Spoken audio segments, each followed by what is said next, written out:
Hey everyone, this is Silver. Welcome to my Protection Paladin video for 9.2. 9.2 was just announced a week ago, and I'm excited.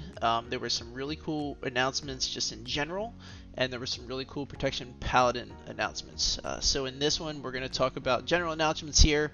We're going to talk about a tier set announcement and how that's going to affect Protection Paladin, and then we're going to get into two exciting legendary builds. Since there was a announcement, we can wear two legendaries now after that, and we'll wrap it up with some final thoughts on what we should be doing before 9.2 to get ready. So in general, with 9.2, there's a new raid, new area, Zereth Mortis. It's bright, it looks nice, which is a great benefit over the kind of dark and dreary Korthia that we're now in with 9.1. So one of the most exciting things though is that we earn a currency, and we can earn, I think we earn this just through questing and stuff, and that currency is going to be used to upgrade our legendaries. So we no longer have to run Torghast for Soul Ash and Soul Cinders. Awesome. The next exciting thing is Tavanash will now become a Mythic Plus dungeon. So it's going to get split into two dungeons with 4 bosses each. And that's just going to give us 2 new Mythic Plus dungeons for the rotation, which gives us more variety. We will have 10 Mythic Plus dungeons to run. Anyone who runs Mythic Plus, it's just a huge boon for us. More variety, keep us more interested. New gear from Tavanash, new trinkets and necklaces that that we can attach and stuff. So that'll be a lot of fun there too. But one of the most exciting announcements is the return of tier sets. So I am kind of a WoW baby. I started with Shadowlands. I know, apparently I missed all the good times in WoW. But tier sets were something that in previous expansions you could earn from raids, and then the number of armor pieces that you equip, you get a certain bonus depending on your class and your spec. Now the big announcement for this tier set is not only can you earn it through raid, you can also earn it apparently through Mythic Plus, crafting, and PvP, which is really, really cool. Now, put an asterisk on this. All this stuff was just announced. Everything can change, even I guess how we get access to tier sets. But for me, and not being a big raider, being able to get these tier sets through Mythic Plus or crafting is awesome. I'm super excited about that. So looking at the Paladin, not tier set bonus for 9.2, the 2 set bonus, Glorious Purpose, casting Shield of the Righteous increases your block chance by 4% for 15 seconds, and it stacks up to 3 times. So, Shield of the Righteous, you see there on the left, it's our current bread and butter holy power spender. It does damage in an AoE of all the enemies in front of us, and it will increase our armor by a significant amount. Right now, you can see on my character sheet cut out, I got like 2400 armor. It basically almost doubles that, which increases the damage reduction that you take from physical attacks, hits, and everything like that. So solid. We are getting essentially a permanent 12% increase in our block if we have the 2 set piece equipped. As you can see, my block is currently at 43%. I do run the Holy Shield talent, which increases my block by 15% and allows me the chance to block spells. So with this extra 12% block, if you can keep Shield of the Righteous up the whole time, that puts my block up to 55%.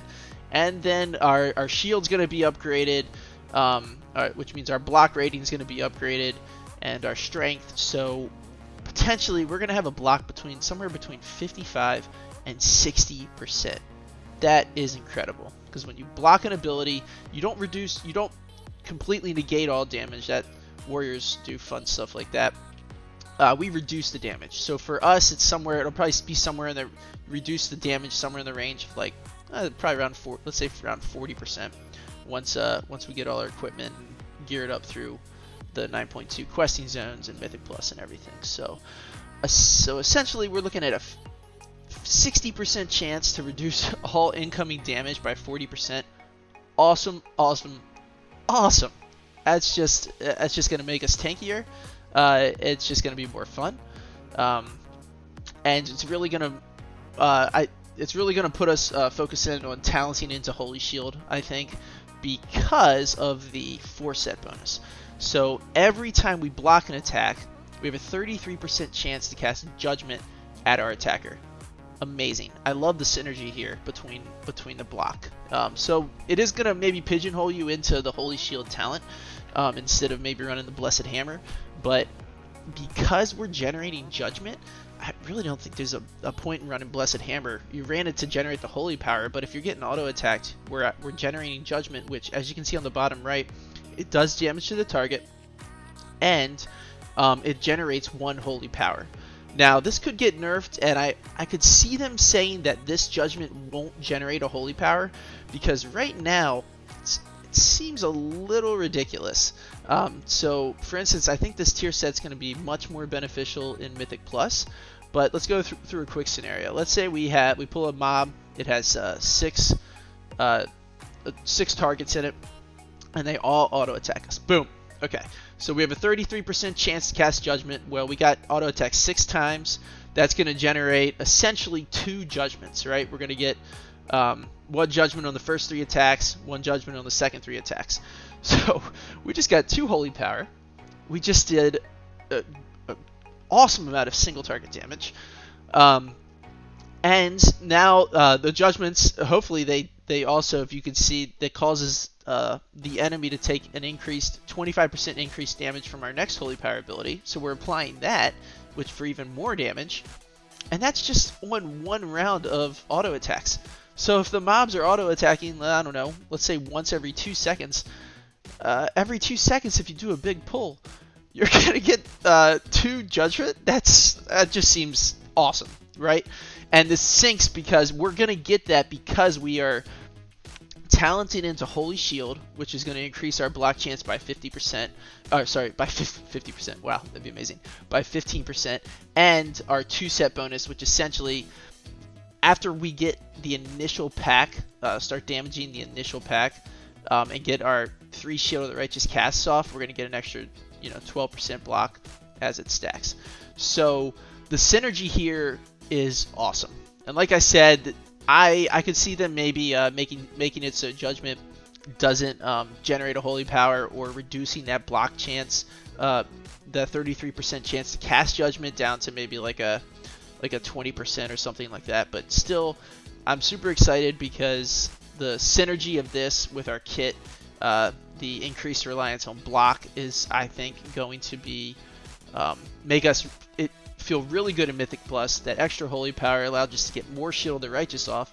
It also gives us more healing for our team. So we're now tankier, and we're helping our team out more through our utility. So awesome. I can't wait to try this tier set out, and I'm super excited we can get it through Mythic Plus. And it's going to be a lot of fun, especially with the builds we're going into next. We're going to talk about the announcement for double legendaries. So with the 9.2 announcement, they announced that we will now be able to equip 2 legendaries instead of just being limited to 1 legendary.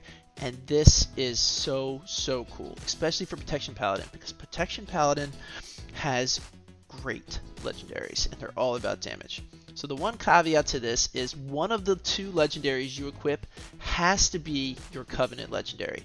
Now you're thinking, oh man, I'm going to have to buy 4 new legendaries for all my Covenant legendaries. No, they're apparently making a belt that will have power on it that whenever you switch Covenants, it will switch the legendary power according to your Covenant. So you just need 1 piece to have essentially all 4 Covenant legendaries. But the Kyrian and Venthyr Covenant legendaries, I think, are very good. They allow us to have a lot more tankiness, a lot more damage. They also pair extremely well with some of our other legendaries, and we're going to get into that in a second. So, caveat, there are a lot of legendaries there. Everything could be balanced, nerfed, buffed. So, moving forward, take this with a grain of salt.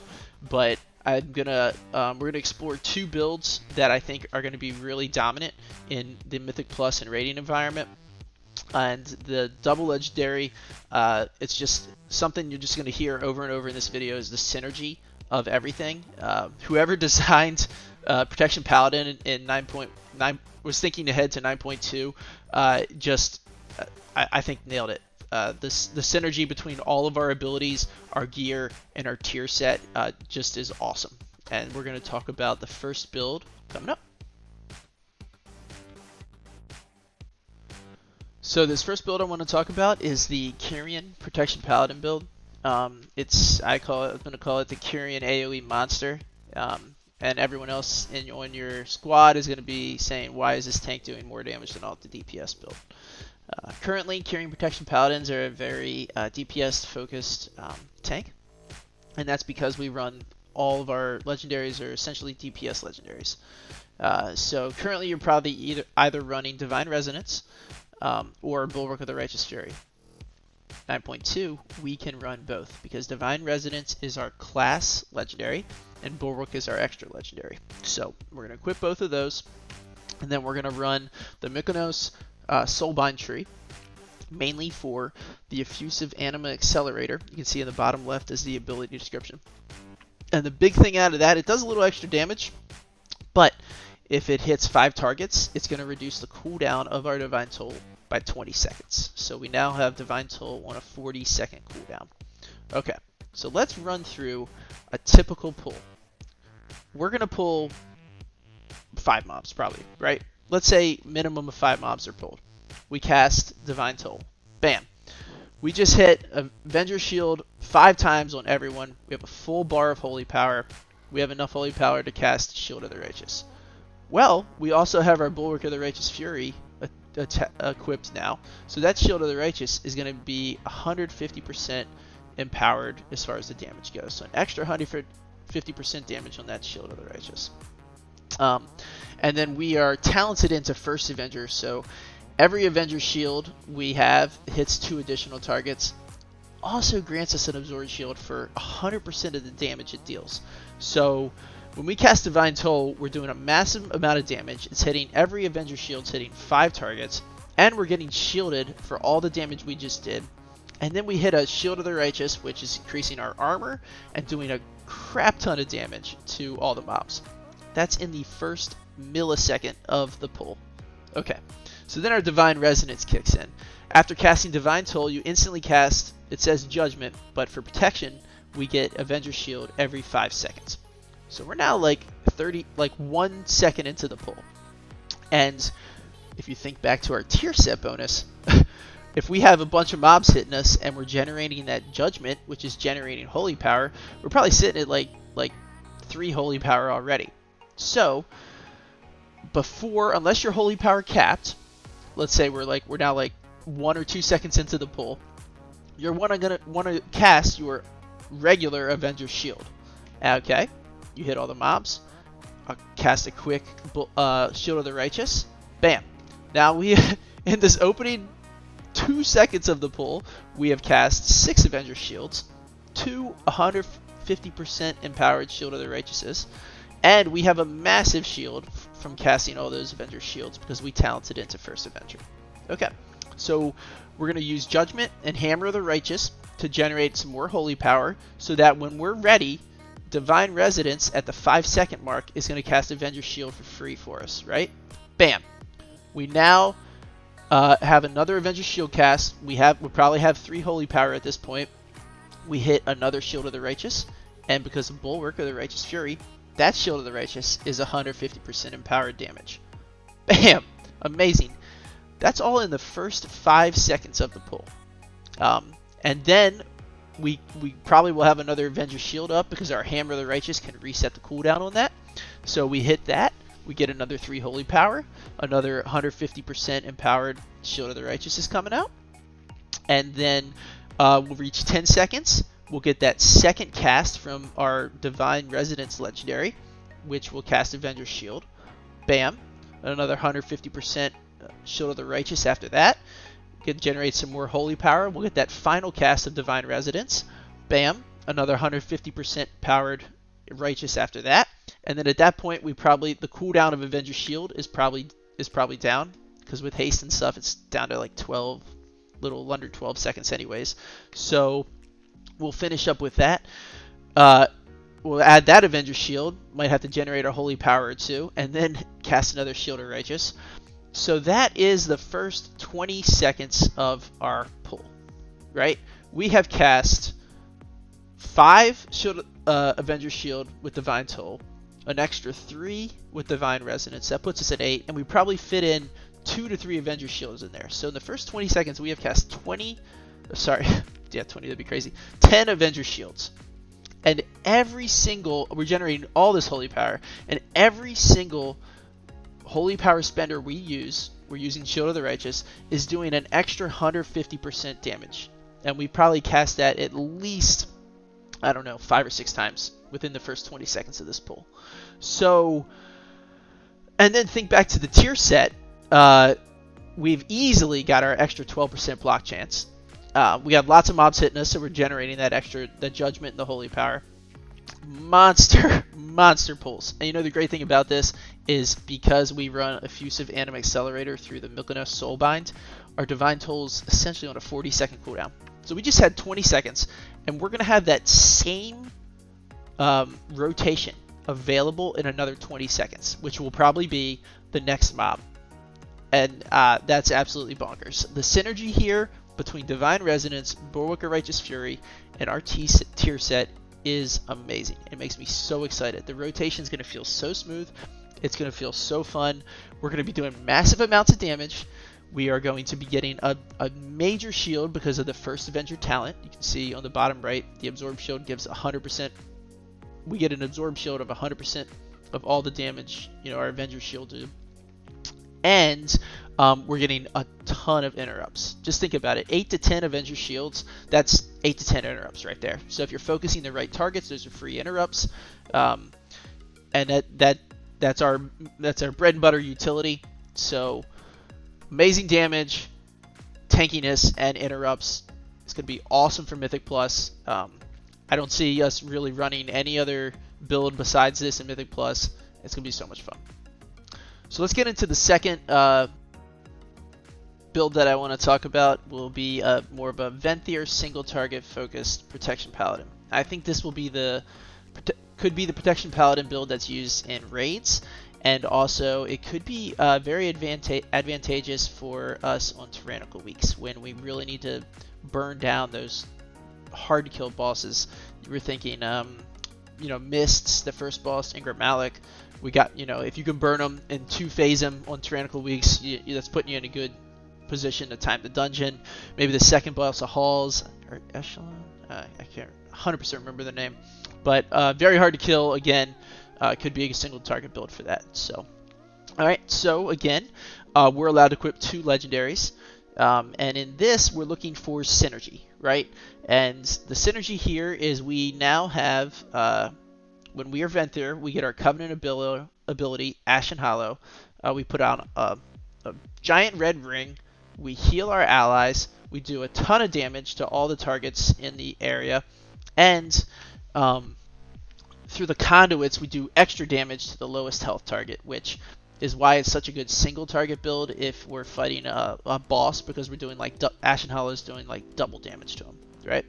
And then within Ashen Hollow, we can use our Hammer of the Wrath on any target. And it's increased, the damage is increased by 100%. Awesome.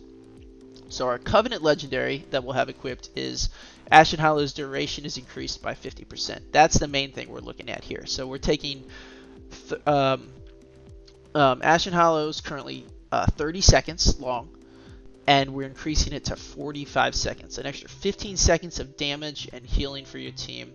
It's an awesome ability. The only downside is a 4-minute cooldown. So like when you're Kyrian Paladin and you're casting Divine Toll every mob, this one you want to plan your pulls more like, I don't know, like a kind of a Guardian Druid casting Incarn, right? You want to do bigger pulls when you have Ashen up because it's going to heal your team. It's going to do a ton of AoE damage. It's going to put you at the top of the damage meters and probably the top of the heal meters. And it's so it's just a little different way of pulling throughout the dungeon. I think Tyrannical weeks, this could be a good option. I think during the raid, this is probably your primary option. And if you're doing the Venthyr dungeons, Halls of Atonement, Sanguine Depths, and you don't have Venthyr on your team, this could be a good option so you can take advantage of those dungeon bonuses. So that's our Covenant Legendary we have equipped. And then our extra Legendary that we're looking to have equipped is the Mad Paragon. Hammer of Wrath deals an additional 30% damage, and it will extend the duration of Avenging Wrath by 1 second for every time we cast it. So the great thing about Ashen Hollow is if we look at Hammer of Wrath, normally you can only cast it on enemies under 20% health, but Ashen Hollow allows us to cast it anytime, right? It gives us the free ability to cast it anytime. So basically with this, we are getting a massive amount of increased damage on Hammer of the Wrath, which is our bread and butter single target highest damage ability. And thinking back to our tier set, we get those free judgments. So when we cast Judgment, we get that extra 25% damage on your next holy ability on the target, right? So you always want to cast, if you can, cast a Judgment before Hammer of Wrath, because the damage will be increased by 20%. Okay. Then we are in Ashen Hollow, so which we're in Ashen Hollow for 45 seconds, which is already allowing us to cast Hammer of Wrath for 45 seconds. The damage on that's increased by 100%. The Mad Paragon is increasing that damage by another 30%.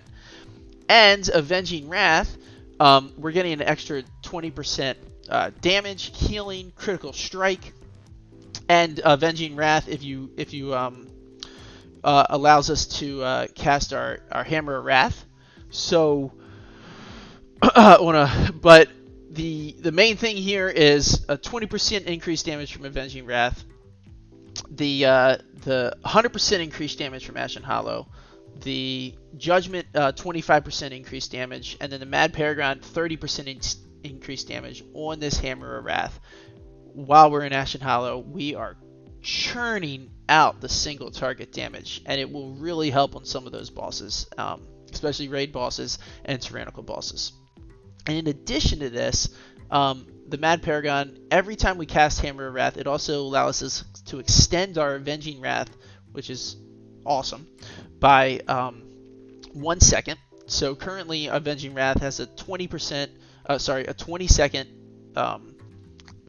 duration, right? Then we're looking at we're going to get during that 20-second duration, we're going to get probably at least let's say 4 or 5 casts of Hammer of the Wrath off, which will increase that to about 25%, right? And then something we could do is run the Sanctified Wrath talent over Righteous Protector. If we're very, very boss single target focused, we get an extra 25% longer on Avenging Wrath, and we get more holy power during it. So we're possibly looking at extending Avenging Wrath for 30 seconds. And we're going to have Ashen Hollow for 45 seconds. So we have Ashen Hollow for 45 seconds. We have Avenging Wrath for 30 seconds. Within that, we're probably going to get 6 casts of Hammer of the Wrath off.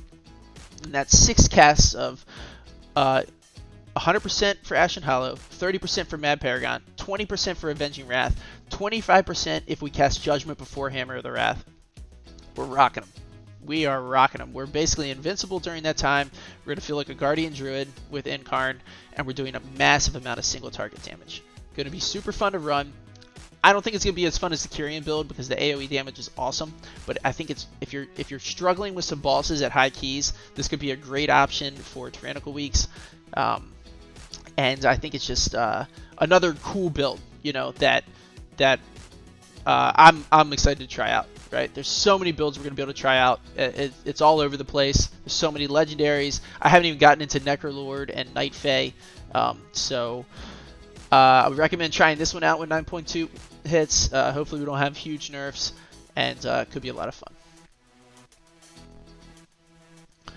So now that we talked about the tier sets, the double legendary builds, Kyrian and Venthyr, I just want to share a couple final thoughts so on what I'm going to be doing and what I would recommend doing before 9.2. I think the obvious things are if you don't have your Covenants maxed at 80 Renown, go for that. I would definitely recommend doing Kyrian first, Venthyr second, and then go ahead and get Necro and Night Fae up, right? We don't know what kind of buffs and nerfs we're going to see. Night Fae is more of a buff your party thing. But if they buff it up enough so it's like truly advantageous for your party, could be something we need to spec into. Same thing with Necrolord. It's basically a very single target focused ability, but with some buffs or some changes to the legendaries, it could be the primary covenant, in 9.2. Let's say, and that's, I know it's 3 months away, February. Well, sorry, hopefully February timeframe, but we'll see what we get there. So definitely work on your covenants if you haven't. If you want to try and get some legendaries and get them up to 262 with the current Soul Cinders and Soul Ash from Torghast, it'll probably help from the fact that then you won't have to spend as much new Xerath Mortis currency to upgrade them. So that could be a good thing to do. I'm still working on my 20s, try to get all those dungeon teleports. If you time a 20, you get a portal to the dungeon, which is awesome. That's always fun. And then my final thing that I would like to share is just you can experiment with builds, but if you really like Mythic Plus, right now is a great time to find some people to start off fresh in 9.2 with. People who are running Mythic Plus right now are the ones that are really committed. This is at the end of 9.1. Everyone who just wanted to get KSM and then they're done, they kind of fell off. But if you can find some people that are running it now and just running keys to have fun, anything between the 15 to 20 range, add them to your friends list if you can. And then those are the people you're looking to run into 9.2 with, so you don't have to pug in the beginning, and you can learn with a team and get with the synergies. And then that, especially with a new dungeon, Tavanash, there are some very mechanical boss fights in that dungeon. And it's going to take some coordination. So the better, team you have, or at least a couple people that, can be in sync on some of those bosses, it's really going to help you out. But the number one thing I'd say is always just play what you have fun with. I have fun with Protection Paladin. I think it's a great class to play. I highly recommend it. I think with 9.2 coming, the synergy between the tier sets, the double legendaries, and our abilities, and our soul binds is amazing. Whoever designed it, props to them. Excellent job. And I just want to thank you for watching the video and listen to some of my rambling and thoughts. I'm sure a lot of things will change, and maybe we'll come out with a few new builds in the future. If you have anything you're excited about for 9.2, let me know. I'd like to try it out and take a look at it. And this is a Theater of the Pain 17, and if you want to finish it out, I'll leave it up here in case you want to watch the rest of it to find out if we timed or not. But thanks again for listening, and have a great day.